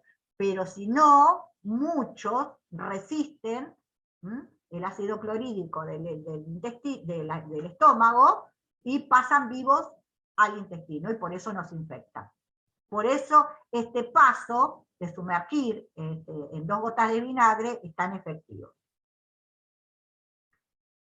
Bueno, otra de las barreras que nosotros tenemos es cómo condimentar las ensaladas. Primero le vamos a agregar la sal. La sal lo que va a hacer es deshidratar, o sea, en menores proporciones, por supuesto, luego el vinagre, y por último el aceite. Nunca poner, o sea, esto que va a hacer, y como yo les decía, o sea, vamos poniendo barreras a estos microorganismos que no vemos. Bueno, no los vemos, pero vamos tomando, digamos, algunos hábitos que nos defiendan de estos microorganismos. Entonces, nosotros vamos a hacer una ensalada, no nos cuesta nada, primero ponerle la sal, después el vinagre, y por último el aceite, lo cual mucha gente lo hace al revés. Primero pone el aceite, entonces si ponemos el aceite no puede llegar ni el vinagre ni la sal. O sea, forma como una película el aceite, entonces no permite que entre la sal y el vinagre y que pueda también servirnos de barrera para estos microorganismos.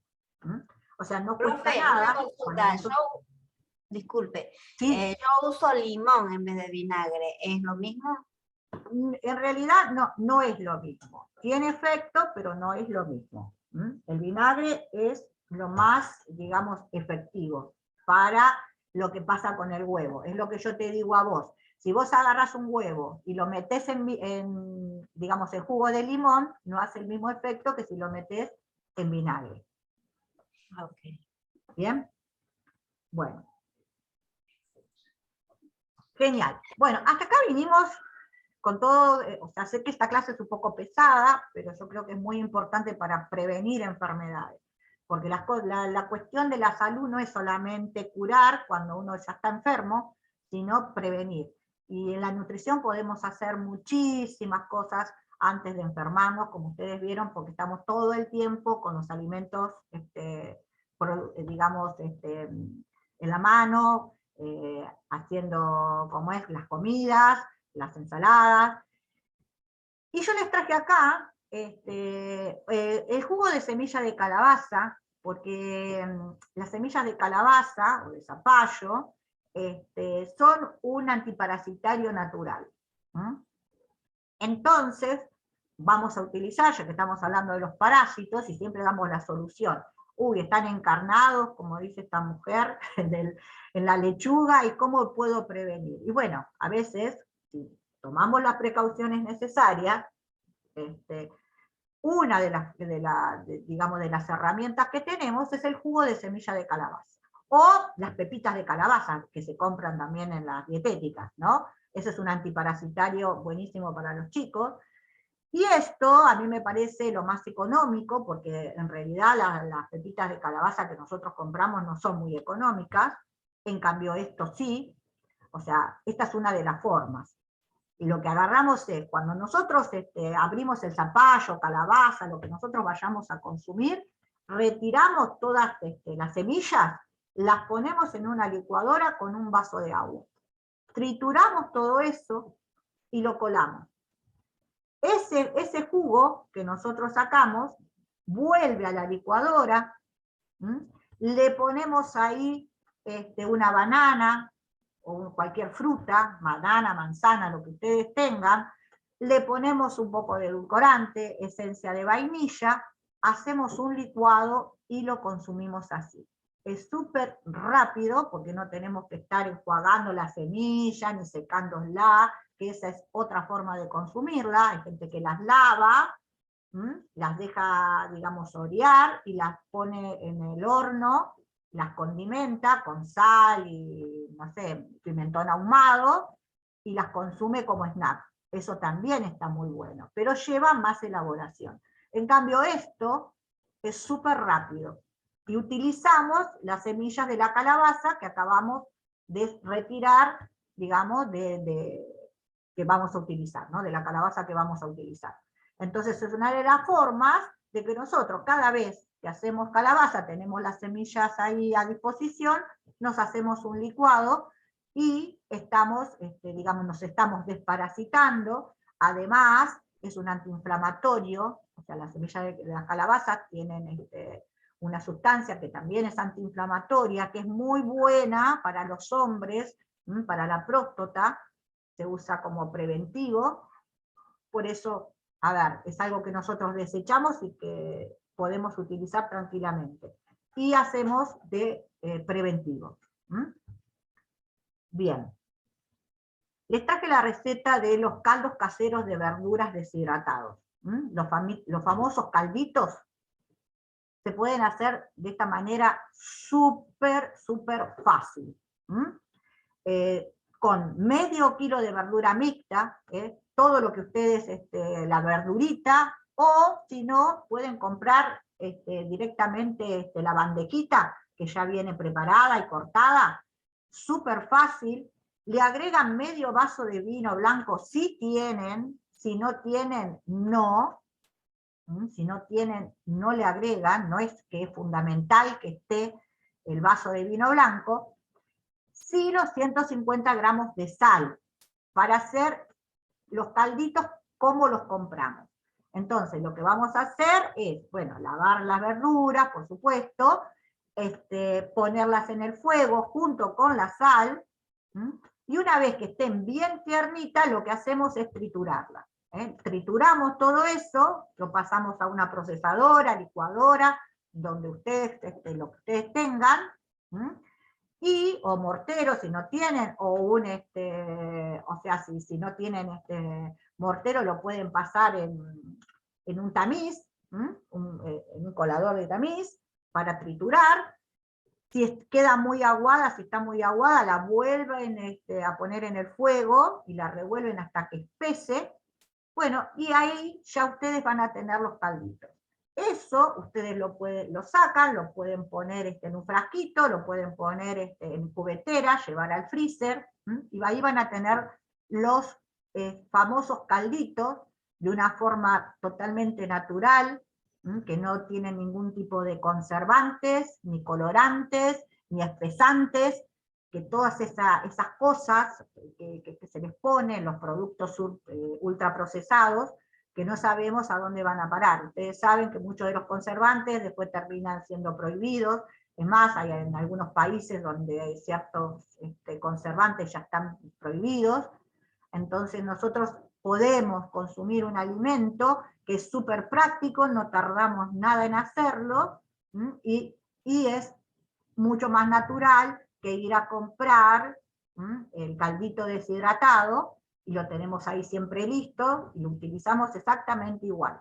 Exactamente igual, que como usamos el caldito que vamos a comprar, podemos usar esto, y es súper natural. Ahí sí tenemos la verdura, sabemos qué es lo que comemos.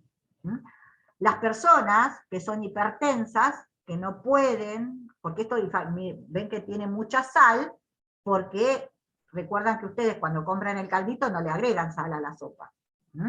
O sea, ponen el caldito y el fideo. Bueno, o cada uno hace como le gusta, pero generalmente están preparados para que no tengan agregado de sal, los calditos. Por eso no se pueden masticar, no se pueden comer así porque son horribles. Estos, si ustedes, por ejemplo, llegan a tener algún problema de hipertensión, pueden hacerlos igual. O sea, no le ponen la sal, hacen esta pasta, la ponen en cubeteras y al freezer. Otra forma de guardar esta pasta también es, ustedes la pueden extender en una asadera y llevar a un horno para que se seque. Se hace como si queda como una tablita dura. Ustedes la rompen, la ponen en la licuadora o procesadora y queda como si fuera un polvo. Entonces, y va a la heladera. Entonces ustedes, en vez de consumir el caldito, el cubito, lo que consumen son cucharaditas. Son diferentes formas más prácticas para cada uno puede adoptar la que quiera, yo se las presento y ustedes verán cuál es la que les es más fácil para utilizar. Entonces, por supuesto, igualmente lo guardan en la heladera. ¿Alguna pregunta sobre esto? Sí, yo tengo una consulta. Este caldito que vos mencionás, ¿no? Que podemos hacerlo polvo y tenerlo, por ejemplo, en un frasco. ¿Podríamos usarlo para hacer la famosa sopita de caldo antes del almuerzo? Sí, por supuesto. Sí, agregándole más agua, digamos. Tal cual. O sea, vos me dices el agua que le querés poner, o sea, esto es, viste que, o sea, cada medio litro, o sea, lleva un caldito. Esa es la medida. Pero vos vas a disponer de cómo es, digamos, de tu agrado. Pero esto es totalmente natural. Esto sí es esa famosa, ustedes saben que hubo un poco de polémica, por eso la retiraron, a esa famosa, como es publicidad, de que te ponen una bandeja llena de verduras y te ponen estos cubitos, ¿no? O la sopita. Y realmente lo que no te dicen es todo lo otro que tiene. Los conservantes, los espesantes, los colorantes, que no sabemos qué es lo que pasa cada vez que comemos eso. ¿A dónde va todo eso? Si lo eliminamos o no lo eliminamos, qué es lo que pasa en nuestro cuerpo con todos esos químicos que estamos ingiriendo. Entonces, si bien vivimos en un mundo donde, digamos, la tierra está contaminada, el ambiente está contaminado, intentemos bajar un poco toda esa carga de contaminación, teniendo estas cosas que son fáciles, son súper rápidas, porque no demanda de que uno esté, digamos, cocinando mucho tiempo para nada. Imagínense que ustedes mientras están cocinando, le ponen ahí la verdura a cocción, y una vez que ya está blandita, la trituran y ya tienen los calditos. O sea, es súper rápido, no es que le va a demandar un montón de tiempo. Y después ya la tienen ahí a disposición. ¿Bien? ¿Alguna otra pregunta? Yo, a ver si ya. ¿Cuánto dura el caldito en el freezer una vez ya realizado? O sea, ¿cuánto tiempo? Fácil 3 meses te dura. Fácil. Porque es la verdura que está triturada, que vos la procesaste y la pusiste, digamos, a frizar. ¿Bien? Bueno.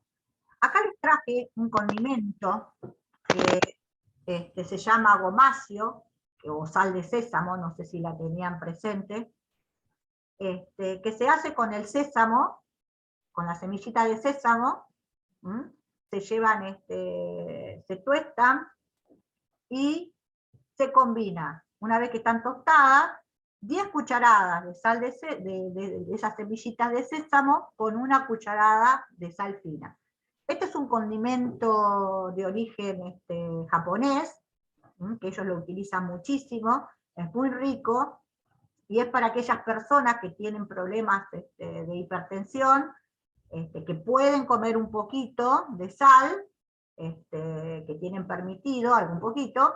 Esto está muy bueno porque es un condimento que da mucho sabor, entonces se puede utilizar, además de sabor, la semilla de sésamo tiene muchísimo calcio, o sea que es muy nutritiva. Por eso la intención de este curso es esto, mostrarles cosas que son nutritivas, que están a nuestro alcance, y que no son, o sea, que son súper económicas. ¿Alguien conocía este condimento? ¿Nadie? No, yo no. Bien. Bueno, acá está. Una pregunta, profe. Yo tengo problemas de presión. ¿Se puede utilizar? Bien. Ahora te traigo este otro, mirá. Por eso digo, hay personas que tienen hipertensión y que el médico, o sea, es una hipertensión controlada, entonces el médico les permite poner un poquito, vieron que a veces dice ponerle un poquito de sal porque, bueno, tu presión está controlada, porque en realidad el problema no es la sal de mesa que nosotros consumimos, el problema es el sodio. La sal que nosotros consumimos son dos compuestos químicos, es sal y cloro, es cloruro de sodio, son dos compuestos. Lo que eleva la presión es el sodio. Y el sodio, por eso la persona hipertensa no puede consumir enlatados. O sea, tomates, enlatados, alberjas, todo lo que tiene que ver que está enlatado, porque el sodio es uno de los conservantes que se utilizan en la industria. Por eso la persona que es hipertensa no puede consumir enlatados. A mí me pasó en una oportunidad, estaba dando una charla, embarazada, hay una chica que estaba de 7 meses, y hacía 3 meses que no podía controlar la hipertensión. Estaba con hipertensión. Cuando yo hablé de los enlatados, enseguida lo conectan con cosas saladas. Y no. Los duraznos en almíbar tienen sodio. Que eso tampoco gran parte de la población lo sabe. Entonces, aquella persona hipertensa, muchas veces, que está luchando con su presión arterial, muchas veces come duraznos en almíbar, peras en lata, todo el tomate, puré de tomate, y no sabe por qué no está pudiendo controlar la presión. Y está consumiendo sodio como si consumiera sal. ¿Entienden? Que mucha gente, digamos, no relaciona que el sodio solo no tiene gusto. Por eso lo utilizan en los conservantes. ¿Bien? ¿Sabían esto? Muchos. ¿Alguien sabía esto? La verdad que no, profe. Yo, bueno, no puedo comer sal, pero tengo un permitido a la semana. Y yo como así enlatados. Bueno, ¿viste? Esto no lo sabía. Todo lo que es envasado tiene sodio, hasta las galletitas, todo, porque mi nene no puede comer sodio, entonces tengo que fijarme en todo, porque todo lo que es envasado tiene sodio. Exactamente. Todo lo procesado, porque ¿saben por qué?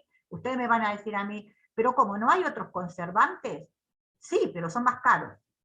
El sodio es súper económico y la industria no va a utilizar otro conservante teniendo el sodio que es mucho más barato, es una cuestión de costo. Claro.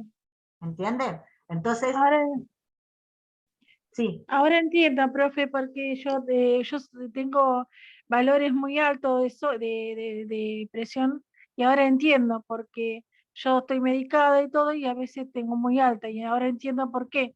Porque yo soy de consumir cosas enlatadas porque trabajo mucho y para mí es, ¿cómo es? Más práctico y me lleva menos tiempo por el ritmo de trabajo que tengo. Bueno, Lourdes, la verdad que me pone muy contenta de que te pueda ser útil lo que estamos este curso. Porque si sacaste eso de conclusión y te puede mejorar tu calidad de vida, realmente es eso lo que yo aspiro, a poder, hace años que vengo haciendo estos cursos, y siempre me encuentro con personas, y ya te digo, estaba en un hospital, fui a dar esta charla a las embarazadas que estaban esperando ser atendidas por el obstetra, y esta chica que venía, como ustedes saben, como mujeres, las que hemos estado embarazadas, lo peligroso que es tener hipertensión en el embarazo. Y estaba muy asustada, y resulta de que esta chica lo que hacía, se comía una lata de durazno todos los días porque le encantaba. ¿Vieron esas cosas que tenemos las embarazadas cuando uno está embarazado, que a veces se le da por comer esas cosas? Bueno, y a ella se le había dado por comer duraznos en lata. Y no no le estaban pudiendo controlar la presión, lógico, así ella estaba comiendo como si comiera sal todo el tiempo. ¿Entienden? Claro, Un obstetra, el que atiende a la paciente, debe saber estas cosas, tiene que informarle al paciente. Mirá, yo te voy a decir una cosa. ¿Sabés cuánto tienen los médicos de nutrición? ¿Qué tiempo estudian nutrición? Un cuatrimestre. Yo estudio 5 años. Yo estudié 5 años para ser licenciada en nutrición. Y los médicos estudian 4 meses. ¿Vos podés creer que en 4 meses una persona va a aprender lo que otra aprende en 5 años? Es prácticamente imposible. Jamás. O sea, el problema, ¿sabés cuál es? Que los médicos no derivan. Que los médicos no derivan. Ese es el problema. Porque el médico es imposible, con todo lo que tiene que saber el médico, porque son un montón de cosas que tiene que saber, nuestro organismo es una cosa maravillosa, es perfecta, y es imposible estar en todas las áreas. Entonces, el problema es de que no derivan. Porque, como vos decís, en un hospital, la chica se atendía, iba a las consultas con el obstetra, y el obstetra no derivó. ¿Qué pasa? Claro, y lo mismo pasa cuando, o sea, si estamos hablando de sodio, una persona que va con la presión alta está luchando y tiene que saber, supongo, ¿no? Bueno, pero que pasa más, es más común de lo que crees esto, ¿eh? O sea, por eso te digo, mira, no ha habido charla que nos salte este problema, por eso es que lo traigo. O sea, quizás algunas personas lo tienen súper sabido, pero siempre hay alguien que desconoce y está pagando las consecuencias de eso. Entonces, simplemente por no tener esta información. Por eso siempre hago un repaso por si a alguna persona no le llegó esta información y la está afectando en su vida diaria. Porque lo más importante que nosotros podemos tener todos los días como personas es calidad de vida. Por eso es que estoy en esta clase, porque a mí me sería mucho más sencillo dar directamente las recetas y todo lo que tiene que ver más con, digamos, los alimentos. Pero nosotros como nutricionistas no solamente nos enseñan el aspecto nutricional de los alimentos, sino todo esto que tiene que ver la manipulación de los alimentos, y ustedes fíjense la gran desinformación que hay, que todavía en la actualidad el 80% de las personas que van a emergencia en un hospital son por mal manejo de los alimentos. Uno empieza a hablar qué es lo que le pasó y siempre recae en que hubo una mala manipulación de los alimentos. Esa cosa que a nosotros nos parece tan sencilla, como yo les decía a ustedes, de consumir un pan porque está verde. Y le sacan el pedacito y lo consumen. Y si ese moho que tenía es tóxico, nos manda al hospital. ¿Entienden? Porque no tenemos un microscopio para saber si nos va a hacer mal o no nos va a hacer mal. ¿De qué especie es? ¿De dónde viene esa toxina? ¿Entienden? Entonces, remarcar esas cosas son muy importantes. Y les traje este otro condimento que también es un condimento, es el mismo, pero en vez de tener sal, tiene esto, es un alga. Se llama wakame. la wakame, acá está la fotito, cómo queda, cuando ya está preparado el condimento de sésamo con wakame, es un alga que cumple la función del sabor, le da un sabor parecido al otro, que era el gomacio, que era con la sal de sésamo. Ustedes, o sea, pueden comprar, es una bolsita, vienen como unas tiritas, y bueno, ahí sacan esa tirita y la procesan junto con las semillas, y van a tener un condimento de sésamo que puede comer aquella persona que es hipertensa. Ustedes saben de que eso es un gran problema, digamos, aquellas personas que le retiran la sal, y que muchas no se acostumbran a eso, ya la comida le parece sin sabor, que no tiene gusto a nada. Bueno, entonces hay que empezar a buscar otro tipo de condimentos que puedan reemplazar a la sal. Entonces, este es uno de ellos, que no es muy conocido, que no se los va a dar el médico porque no lo conocen. Entonces, por eso se los acerco, por si a alguno le sirve, bueno, que lo tome. Y el que no, lo va a tener en cuenta, por si en algún momento surge la situación, saben de que hay un condimento. Esto es lo que tiene la virtualidad, porque yo este condimento generalmente lo llevo a las clases para que lo vean, lo prueben. Entonces me dice, uy, qué rico que es esto, porque, o sea, tiene un sabor a tostado, o sea, muy, muy, muy rico, es muy sabroso, y puede reemplazar perfectamente la sal, se lo pueden poner arriba del tomate y ese tipo de cosas. Bueno, llegó a su fin la clase de hoy. Espero que les haya gustado. ¿Tienen alguna pregunta? No, espectacular. Buenísima, me encantó. Bueno, me alegro de haberles sido útil. Me encantó. Gracias Bien. Me encantó, muchas gracias. Muy buena información. Bien. Sí, bárbara. Me alegro de que les haya gustado, que les sea útil, que lo puedan utilizar y que no se enfermen. Es lo más importante. Es lo más Hacer importante. prevención en salud. Fijarnos cuando Tengo una consulta yo. Sí. Quisiera saber a dónde se va a subir bien todo lo que estuvimos viendo hoy, los power. Esto se va a subir al campus de la universidad. Después a ustedes le van a pasar el contacto para que ustedes, porque una vez que las matriculen, por eso se necesita, porque vieron que se anota mucha gente, pero después, digamos, son pocas las que se conectan. Entonces estaban esperando a ver qué cantidad se conectaba para poderlas matricular y mandarles el link para que ustedes puedan entrar al aula virtual, donde va a estar colgada la grabación. Genial. También va a estar colgada, como es, las filinas o los power que les acabo de pasar, para que ustedes puedan repasarlos tranquilos. La grabación está genial para aquellos que no han tenido buena conexión, para que uno, bueno, si en ese momento no estaba bien conectada, está grabada para que ustedes puedan repasar ese momento o comentarlo, porque esto está genial, que ustedes, como siempre les digo a todos aquellos que participan en los talleres, que lo puedan transmitir, porque esto sería una cosa que lo tendríamos que saber desde primer grado, tendría que ser una cosa que nosotros lo aprendamos en la escuela primaria, pero no sucede, porque estamos todo el tiempo en contacto con la comida es el eje central de nuestras vidas. ¿Cuántas veces comemos por día? ¿Cuántas veces estamos en contacto con estas cosas y al no saberlo nos enfermamos? Por eso es muy importante de que ustedes, a ver, a veces yo les propongo que quizás no se vayan traumatizadas a querer hacer todo de golpe, pero vayan de a poco adquiriendo el hábito. Y ustedes van a observar, a mí me ha pasado mucho con muchos participantes en otros encuentros, que les digo, observen, y después me han venido a decir, usted sabe de que mi nene en reiteradas oportunidades me decía que estaba con dolor de estómago, que tenía ganas de vomitar, y desde que yo empecé a tener estos cuidados, se fue eso. Ya no me dice más que le duele la panza.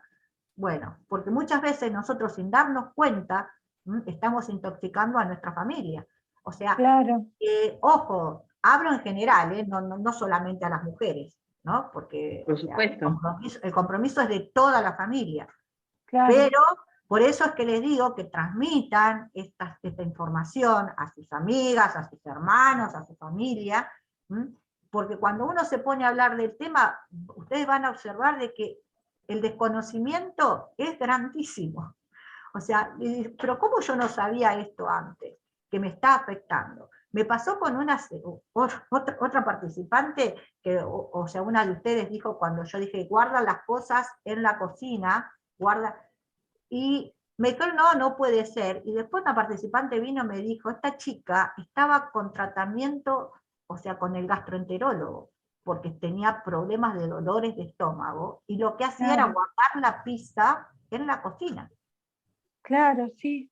¿Entienden? O sea, eso simple que usted dice, pero esto, sí, a ella la llevó a tener que ir a un médico especialista. Y era simplemente porque tenía la costumbre de guardar en la cocina.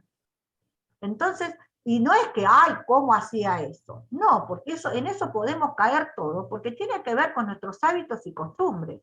Si nosotros tenemos esos hábitos y costumbres, para nosotros está bien, no sabemos que eso no se tiene que hacer.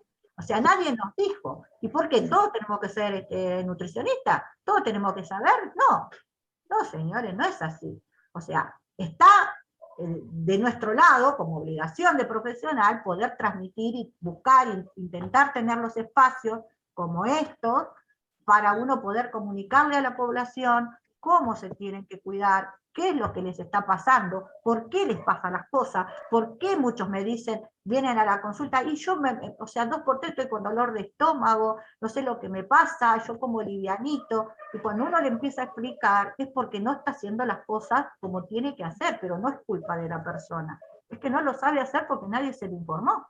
Por eso les digo de que esto se tendría que enseñar en las escuelas primarias, para que los chicos sepan cómo uno desde chico empiece a tomar ese hábito de saber cómo tiene que manipular los alimentos que después nos van a llevar a una consulta médica, que no es un juego. Como lo que yo les decía del vaso, del detergente en el vaso, cuando uno, digamos, no enjuaga bien el vaso, y está intoxicando a la criatura, generalmente, porque los chicos son los más permeables a ese tipo de cosas, porque son chiquitos, se enferman mucho más, tienen mucho menos defensa que nosotros, y después decimos, ay, este siempre está con dolor de panza. Cada vez que lo tengo que llevar, resulta que no prestamos atención, que nosotros lo estamos intoxicando al chico cada vez que nos está pidiendo jugo o agua. Así que bueno, me alegro de que les haya gustado, y bueno, nos encontramos el lunes que viene. Bueno, profe. Muy linda la clase, profe. Bueno, muchas gracias. Sí, la verdad que sí, muy linda. Bueno, me alegro Me muchísimo encantó. que les haya servido. Bueno, gracias a todas, a todos. Bueno. ¿Nos vemos el lunes, profe? Nos vemos el lunes a las 9, esperemos, porque hoy teníamos problemas, no podía entrar, yo ya estaba. Así que bueno, esperemos que ya solucionemos todo y que entremos a las 9 en punto, yo siempre estoy antes. Así que bueno, un abrazo. Bueno, gracias, profe. Muchas gracias. Gracias, hasta luego. Gracias. Hasta luego. Hasta la próxima clase. Gracias. Gracias.